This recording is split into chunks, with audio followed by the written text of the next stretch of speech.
Hello, my name is Matthias, welcome to the FPL Scope, and this video where I'm going to see if I can find some nice hidden gems for you guys.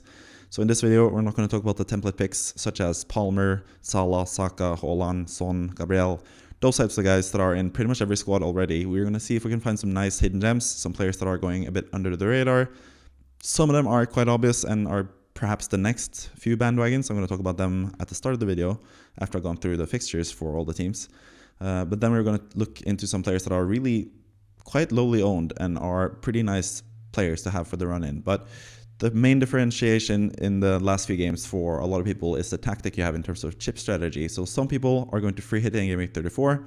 Some people, just like me, have free hit in 29 already and don't have free hit. And they are most likely looking to wildcard in game week 35 to get a better player after that. So for this video, we're obviously going to look at the immediate future, see what we can do between game weeks 32 and 35 basically, and see if there's any players that we can pinpoint that could be really nice hidden gems and could be the next bandwagons for everyone to jump on basically. But yeah, I'm going to go through the two tactics first and look at the players that you can target or the teams that you can target from those two different tactics. First up, we have the free hit game week 34 strategy, and with that in mind, you don't really have to care about game week 34 because you can just free hit your perfect team for game week 34. So the fixtures in 34 doesn't really matter for the players that you want for this team if you're free hitting in 34, because you can bring in the likes of Crystal Palace players like Munoz, Eze, for example. You can see they have terrible fixtures. Apart from game week 34, they have really bad fixtures, but in game week 34, they have really good fixtures actually, Palace. So that's the main beneficiary team, I think, out of free hitting in game week 34. Players that you don't really want to pick up unless you are on a free hit or if you're buying them in game week 34, but obviously it's a bit limited who you can pick up in one single game week. So yeah, Crystal Palace players are really nice to bring in on a free hit in game week 34, but if you're free hitting in 34, you don't want any of those players before or after, most likely. Maybe after Fulham away, Man United at home, Wolves away. And it's not the worst fixtures for Palace after game week 34, but at least at this point, you don't really want to pick up any Palace players if you're free hitting in 34. But yeah, we'll get to that strategy pretty soon. If you're free hitting in 34, though, you can see the teams at the top here: Chelsea, Newcastle, Man City, Everton, Spurs. These are the types of teams that you should target. Man United and Brighton as well, who also have double game weeks in 37. That's mainly the big thing here when it comes to the best fixtures. It's the teams that have doubles not in game week 34 in this instance. And when we're going to look at the other slide pretty soon, it's going to be the teams that double in 34 that you're going to target if you are not free hitting in game week 34. But either way, you can see from this fixture ticker, there are some standout teams like I just mentioned. The interesting thing here is Everton, who have double game week 34 actually. So you might load up on some other Everton players on free hit 34, but they just have really good fixtures in general, as you can see. Burnley at home, Brentford at home, Luton away, Sheffield United at home.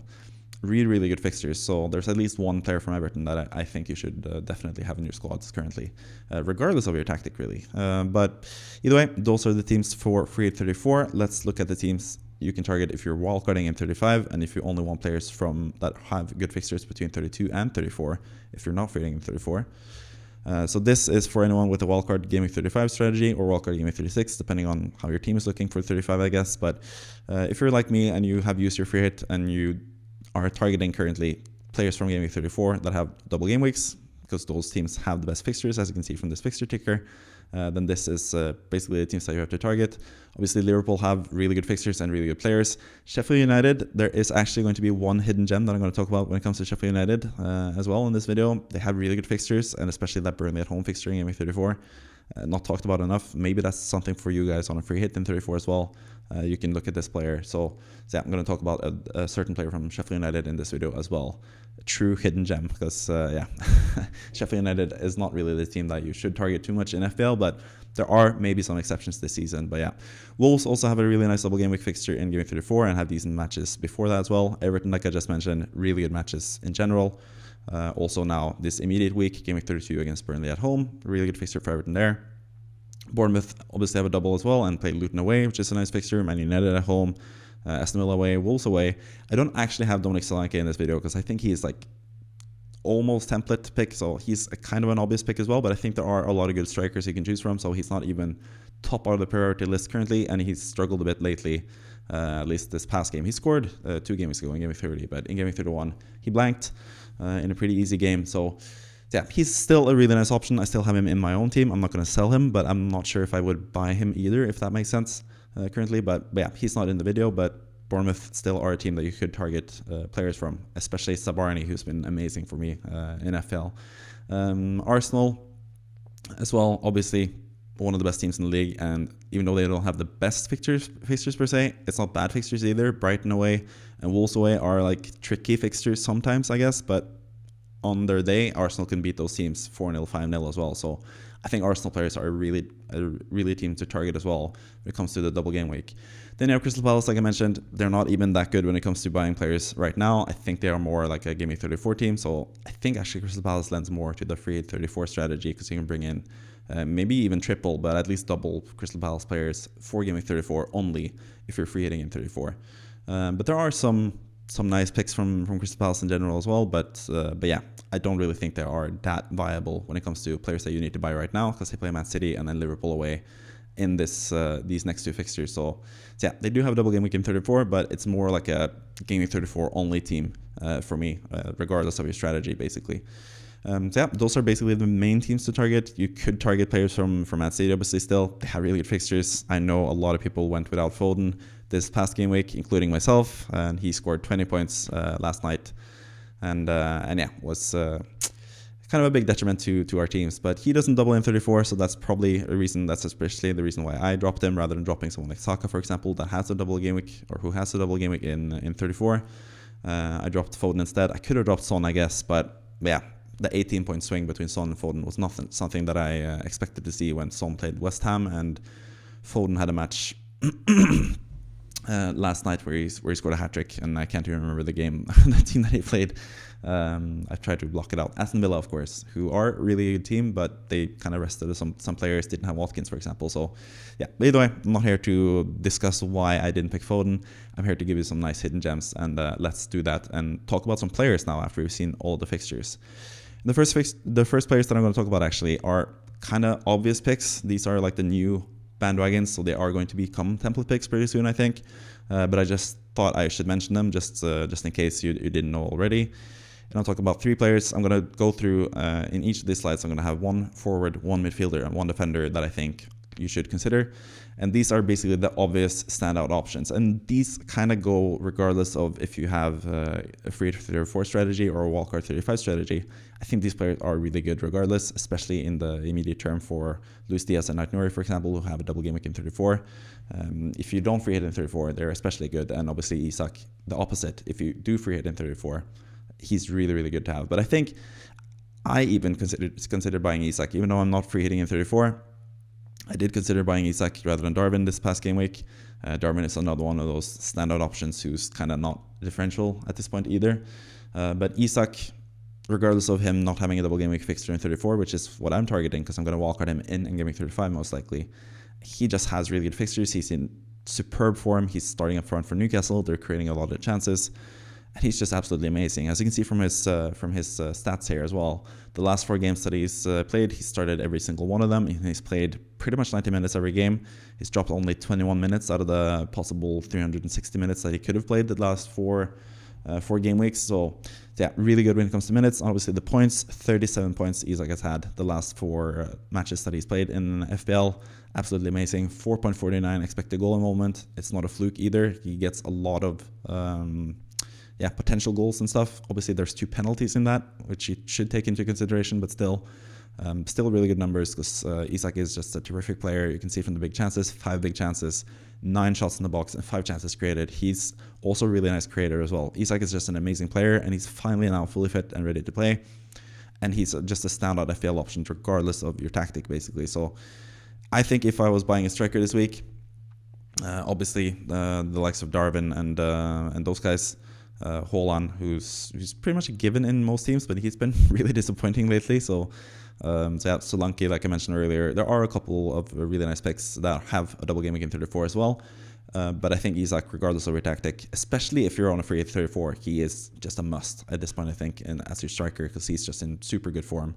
And that's one of the big advantages you can have as someone that is free hitting in 34, having the players like Isak, who I'm going to have to wait to bring in, who is actually in red hot form currently, and is currently the starting striker for Newcastle with no threat of Wilson playing, because Wilson's going to come back later on in the season if he comes back at all, basically. But yeah, Isak, terrific pick in general, obvious standout option. He's been fantastic the last 2 game weeks. A lot of people have brought him in, and I think for good reason, basically, regardless of your tactic.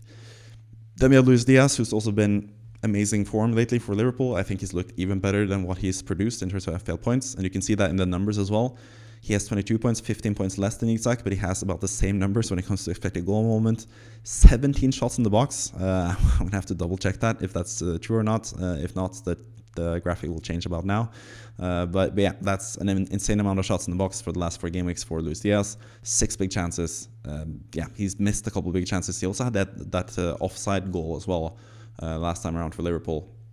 The pass from Salah, and obviously that offside goal doesn't count in the stats as well, so that's something you should keep in mind. If he's just a little bit slower to go for his run behind the defense there, he would have another huge big chance, obviously, and even higher expected goal involvement. So Luis Diaz has been absolutely fantastic lately. There is some doubts about his playing time, I guess, when it comes to Diogo Jota coming back. Darwin looks pretty nailed, Salah looks pretty nailed, and if Diaz is pretty nailed as well, that means that there's not much space for Diogo Jota. So maybe he'll come under threat somehow, or in some way when it comes to just Liverpool's amount of options offensively. But he's playing so well lately that I think he's going to be a pretty pivotal player for Liverpool in the run-in. And yeah, Liverpool want to put out the best team for basically every game. So I think Diaz is still a really good option and a really nice differential option as well. There's not that many good differential options in the midfield. Obviously, you have the template midfield, Palmer, Son, Saka, Foden. Those guys, Salah obviously from Liverpool, those are 5 guys that are really, really popular currently, and some people have to go with just 4 out of the 5 and have a pretty cheap midfielder as well. But I think Luis Diaz is someone that you could definitely have in your midfield, but there are not that many places to have midfielders in. So yeah, that's one of the main drawbacks with Luis Diaz, I guess. But the numbers are just absolutely fantastic. He could have had so many more points as well. He is a bit of a weak finisher, so you should have to keep that in mind as well. That's been a downside to him lately, but I think he easily could have had a lot more points than he has had lately. But he has had 22 points, which is pretty good from 4 game weeks. That's not bad at all. That's about 5 point something, slightly more than 5 points per game, which is really, really nice in FPL, but it could have been even more for Luis Diaz. Then finally, we have the defensive option, who is kind of the obvious pick now after he scored again, and that's Ryan Aït-Nouri. He keeps getting into the box in really good positions. He's had several chances to score. Speaking of players that could have had a lot more in terms of points as well, it's not even necessarily reflected in the numbers, but Aït-Nouri has been super good offensively, and obviously hasn't kept that many clean sheets lately, which has been sort of the main drawback from him in FPL, but he's been so close to having monster hauls as well, despite having a really good points per game tally as well, with 20 points over the last 4 game weeks, meaning 5 points per game for him. So yeah, Aït-Nouri has been really good. Really, really nice fixtures as well, both before and after Game Week 34 as well. You can see that Game Week 35 fixture against Luton. So even if you're free hitting in 34 and you're going to bring in Aït-Nouri for Game Week 34, regardless, I think he's someone that you should definitely look to bring in as one of the best options in defense in Game Week 32 and Game Week 33 and Game Week 35 as well. Even if you're free hitting in 34. So Aït-Nouri, absolutely fantastic. 4 big chances, which is absolutely amazing from a defender. 4 shots in the box, obviously, and 4 chances created as well. Yeah, pretty symmetrical numbers there from Aït-Nouri. But yeah, 4.7, not that much of a price at all for such a good defender. He's super attacking. He could easily score and assist in every single game, and he could also keep a clean sheet in every single game, obviously, because he's a defender. So Aït-Nouri is the defender to target almost regardless of your tactic, pretty much, but especially if you're not free hitting in 34, he's going to be a super standout option. And he's someone that I've had since Game Week 26 myself, reaped the rewards of all those points. I even benched him when he blanked in one of those game weeks, so I've had like about 10 points per game from him since I brought him in. So yeah, Aït-Nouri has been absolutely fantastic for me, and I think everyone else should jump on that bandwagon, because he's going to be a really popular player going forward. But yeah, these are the standout options. Let's talk about some other options as well. We're going to talk about 6 more players, 3 players if you're free hitting in 34, and 3 players if you're not free hitting in 34. And we're going to start with the players you should target if you're not free hitting in 34, meaning players that have a double game week in Game Week 34. So I picked 3 different players here. In the forward position, I have Matheus Cunha, who's back now, played this last game for Wolves against Burnley. If he had started that game, he probably would have been in my squad actually. I was between him and Darwin, but with Cunha being doubt to start against Burnley and coming on as a sub, getting 1 point in that game, sort of straight away from him. Then we have Ben Brereton Diaz. I did mention I was going to talk about the Sheffield United player, and I think he's actually been really interesting lately in FPL, as you can see from his points. And then in defense, we have Jared Brantwaite, who is just a really good player regardless, both before and after. Game 34, he's really good. When it comes to a wildcard squad, I think he should be in your wildcard squad because Everton have just really good fixtures from this point on towards the end of the season. So yeah, Brantwaite is also a really nice option. But yeah, let's talk more about them in depth as well. So yeah, Matheus Cunha, obviously, who I have a bit of a different number system for. Usually I do the starts in the last 4 games, but obviously Cunha, 2 of the last 4 games from him is the one game where he got injured and played only 20 minutes, and the one game where he came back from injury and played only 20 minutes. So I thought it was a bit unfair to him because, yeah, he's not going to be injured at this point. He's going to play 90 minutes like he did before he got injured in game 24, I think. So I rather looked at the stats from him from the last 4 games where he was actually fit to play instead, and that was between game 20 and game 23. And he was absolutely amazing at that point. 4 starts out of 4, 349 minutes out of 360 minutes.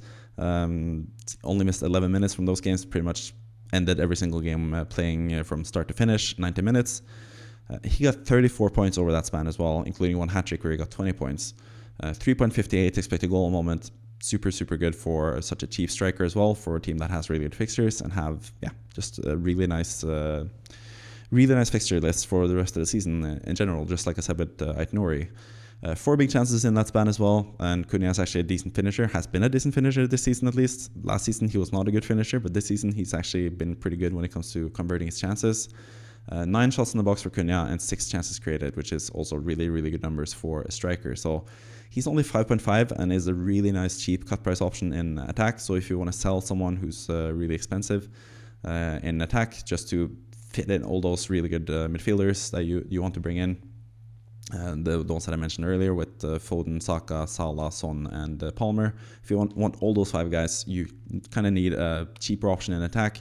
And Cunha is that cheap option who shouldn't really be too bad when it comes to points, regardless of his price, basically. Because, yeah, he's shown in not so distant past, pretty recently, game week 22-23, that he's been a really good player to have this season in FPL. A really underrated asset as well, because he's been super good, super consistent the whole year. Wolves have been really good offensively this whole year as well, especially when they've had players back from injury and stuff. And Cunha is going to be really good in this time span as well for the next few game weeks, I think. So he's definitely an option to consider when it comes to forwards. We also talk about midfielders that are kind of cut price, because like I mentioned, it will be hard to fit in those 5 prime template midfielders in the same team sometimes, because obviously sometimes you want Haaland, you want someone like Darwin, for example. And if you have Haaland and Darwin, you can't have those 5 midfielders on top of that, most likely, unless you have insane team value, which I don't have at least. And if that's the case, you need someone who's a bit cheaper, a nice cheap player you can fit in whenever you need him to, basically, who doesn't even necessarily need to start every single game, but he should be a high upside player for the game weeks that you do play him in.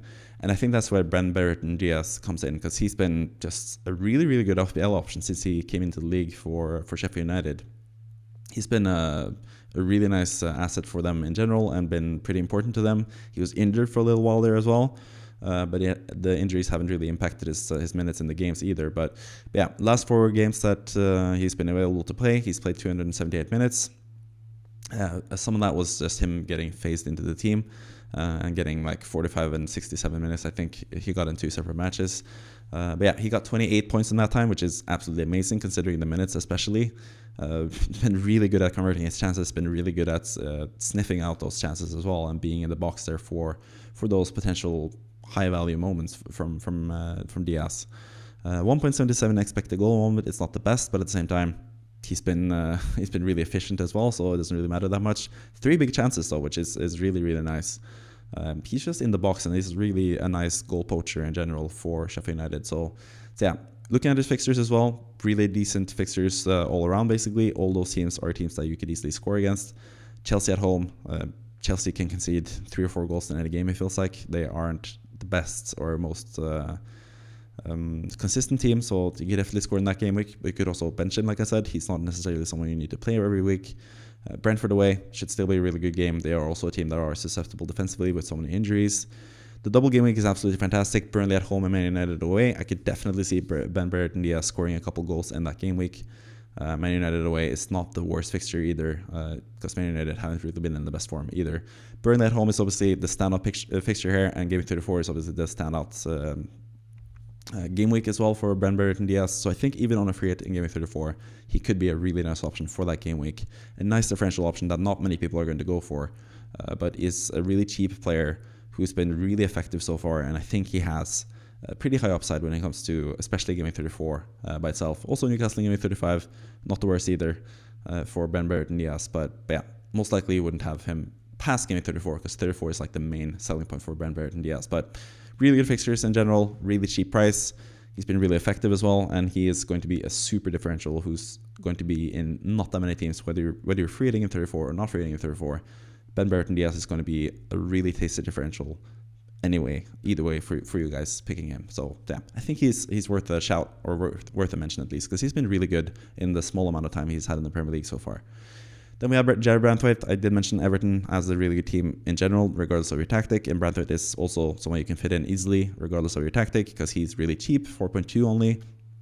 Fixtures speak for themselves. Burnley at home now. Chelsea away, you're going to bench him in Game 33, most likely if you have him. But then Game 34, Nottingham Forest at home is a really nice fixture. On top of that, he has Liverpool. Maybe he can get a cheeky goal against Liverpool. Maybe it could be a 0-0 game. We've seen that between Liverpool and Everton in the past. So he could get a really high double game week 34 score as well, Branthwaite. So he's a decent option for that game week. Game 35 as well, Brentford at home. They also have another really good fixture against Luton, I think, in game week 37, if I'm not mistaken. Or in 36, can't remember. But yeah, Everton in general for the run-in are really good, and Branthwaite has been really good and consistent this whole season. Obviously, the last 4 fixtures haven't been the best for him, only 5 points in those fixtures. But Everton are a team that, or defenders like Branthwaite, who are really cheap, are dependent on playing really good matches. And as you can see, he has really good matches. So that's going to give him an uptick in terms of FPL points. Because before this recent stretch of 4 matches, he actually had a couple of matches where he scored a couple of goals, got a couple of assists, got some bonus points as well, and was a really nice player for me especially.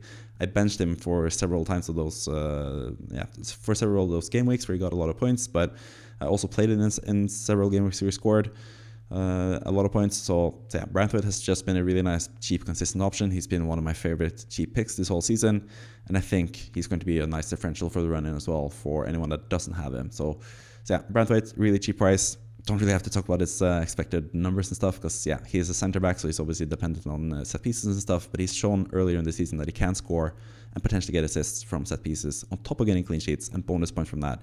He's usually one of those players that gets bonus points if they get a clean sheet as well, because Everton don't really score that many goals. So I think Branthwaite is a really nice option for cheap. If you want someone to free up funds elsewhere, I think he's a really nice option, especially if you're not free hitting in 34 and you need as many double game week players as you can in game 34 who also have nice fixtures before game 34 especially, but also after potentially if you don't have a wildcard. So Branthwaite, regardless of your tactic, it's going to be a really nice player to have. Finally, we're going to talk about the players you can choose if you are free hitting in 34 and you don't really need to worry about game 34 in general. Especially as you can see from Brendan Johnson here, who's my midfielder that I picked. He doesn't even have a fixture in 34, so especially him is a really nice option to have if you're free hitting in 34, because you can just free hit him out of the team and get him back again after that in 35 onwards. Because yeah, as we can see from the fixture ticker from the teams that or from the players with the tactic of free hitting in 34. Spurs actually have really, really good fixtures to end the season, and most people are going to have double or triple Spurs from game 35 or game 36 at least onwards, where they have those double game week fixtures in 36 and 37 and have a really nice Sheffield United away fixture in game 38 as well. So yeah, but let's talk about the players individually. Let's start with the striker, who is going to be Rasmus Højlund, and a lot of people are going to look away from Højlund currently because obviously that's not the best immediate fixture against Liverpool, so I don't think you should buy him this game week maybe, but game week 33 against Bournemouth away, you could easily buy him in and have him for the run-in, because I think from game 35 onwards especially, he's going to be really, really good, Højlund. So yeah, he's the one to keep in mind. The last 4 starts have been pretty good as well for Højlund, because he's been injured for a while. He only came back this past game, and yes, he didn't have the best performance against Brentford, just like the rest of Man United. They had a really poor game there in general, but Man United have shown this whole season. They have had games where they haven't really created anything and looked really bad. And then the next game, they've been super good offensively and gotten a lot of points and stuff. And Højlund has been a major part of that. When he was on form not too long ago, he was a really, really, really nice option in FPL. And he's going to be a really nice differential going into the end of the season as well. So you can see from the fixtures after the Liverpool game week 32, Bournemouth away, really nice fixture. Game week 34 as well. If you're free hitting in 34, you obviously don't need to worry about that when it comes to Højlund, but it just proves that he's a really good player to have. For example, if you don't have any free hit or you don't have any chips left at all, Højlund is going to be a really nice player to target as well, because he's going to have really amazing fixtures, especially from game 34 onwards, or 33 onwards even. So he's just a nice player for every tactic, basically. But especially if you're free hitting in 34, he has really good fixtures to end the season, starting with Burnley at home in game 35 as well, which is also a really, really nice fixture. And we've seen Højlund, when Man United are in charge, playing these really weak teams, they could really get a lot of chances and get a lot of goals, and Højlund is going to be the spearhead for that team. And he's been really good as well when he's gotten a chance lately, apart from that Brentford game, obviously, where the whole team kind of sucked. But looking at his numbers, 29 points from the last 4 starts that he had, or last 4 games that he's been available for Man United. 352 minutes as well. He plays almost 90 minutes every single game that he starts as well, which is really, really nice. 2.45 expected goal moment, which is decent, could be better. He's obviously not on penalties, so that's another slight drawback with him, I guess, but he's shown that he can score from not too many chances as well, especially later on in the season. Start of the season, he was struggling to convert his chances, but when he's been in form now, he's actually been a really good player in front of the goal and been scoring left, right, and center in many different ways. He's such a talented player, such a young player as well. He's going to be a really nice standout option in FPL for a long time, I think, but even in the immediate future now, he's going to be a really good option to pick up. 5 big chances in those past 4 games that he's been available for, 8 shots in the box and 3 chances created. He's obviously going to finish his chances most of the time rather than passing, but he is a pretty good all-round player in general as well, Højlund. So I think he's definitely someone you should consider, especially from game 33 onwards. Then the midfielder, we have Brennan Johnson, and he's been a really underrated asset, I think, in general, both in terms of actual Premier League and in terms of FPL lately. He's been a really standout, vital player for Spurs. And the downside here is obviously that Spurs don't have too many players, or they have too many players to choose from, actually, in the attacking positions. So obviously you have Maddison and Son, who are going to be nailed. You're going to have Kulusevski, who's going to play most games, and that leaves pretty much just one position, which is going to be either Richarlison or Johnson or Werner or one of those guys. So there is a slight risk of rotation here, but if you look at his last 4 matches, he started in 3 of them, gotten 300 minutes out of 360, which is really, really nice. Even the one game that he didn't start, I think he came on at halftime and basically changed the game for Spurs. He's been Spurs' best player the last few game weeks. He's only 5.8, so he's a really nice differential option as well that you don't necessarily need to start either. He could be that 5th midfielder that you have, and then have 4 of those template midfielders that I talked about earlier in the squad on top of having him, I should say, not on top of him. But yeah, the last 4 game weeks, he has had 26 points as well, really, really nice. He's been really efficient, been really in the central areas, getting easy goals to score. He scored really easy goals as well, like he did against West Ham. He's just been a really good player in general lately. 5 big chances, which is obviously amazing. 7 shots in the box is also really nice. And 6 chances created. He's not only a goal scorer, he's also a really nice chance creator and has been a vital, important player for Spurs lately. So if you're willing to take the risk on his minutes, if you think that he's going to be more nailed for Spurs now going forward, because he's been super, super good. I think, personally, he's been their standout player. Richarlison was ready to play last game, and Johnson was actually preferred over him. Even with Kulusevski was out as well, Johnson... or even if Kulusevski had played, I think Johnson would have played as well. So I think Johnson is actually the 4th man in that attack, next to Son, Maddison, and Kulusevski in most game weeks. But obviously, there is rotation issues here. But I think he has really high upside, especially if he's confirmed to starting in 32. You could definitely jump on that bandwagon now and have him for the end of the season, potentially. I think he should be, if you're chasing rank especially, if you're willing to take a risk, I think Johnson could easily help you gain rank on all those teams that you're trying to catch in Fantasy Premier League currently. So yeah, Johnson is a really good asset, I think, in general, in midfield. Finally, we have the defender, and I kind of struggled to pick a defender if you're free hitting in 34. Not too many standout options, but I think Josko Guardiola has been really nice the last few game weeks. Especially, he did concede this past game week against Aston Villa, but I think Man City are in a super nice groove currently. I think they're going to end the season on a high. and you kind of want to have triple city towards the end of the season. And even now, with the fixtures that they have, Crystal Palace away, Luton at home, and the next two fixtures, if you're free at game 34, they're still really, really good fixtures for someone like Guardiola. And I think he's shown that he's a pretty important player for Pep. I think he is someone that he trusts and wants to play. Obviously, Ake is struggling with a slight injury currently as well. That leads to even more minutes for Guardiola.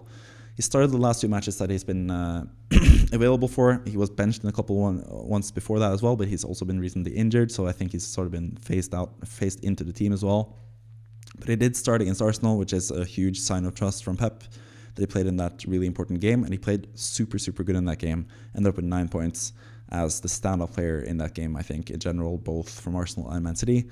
And he was also pretty good against Aston Villa, creating some chances there. 0.53 expected goal moment from 2 games is actually really, really good for someone who's originally a centre-back, but he's playing as kind of a left-back as well for Man City, and sort of that role where he plays both as left-back and centre-back. But he can provide a lot of attacking threat as well. He's really good with the ball.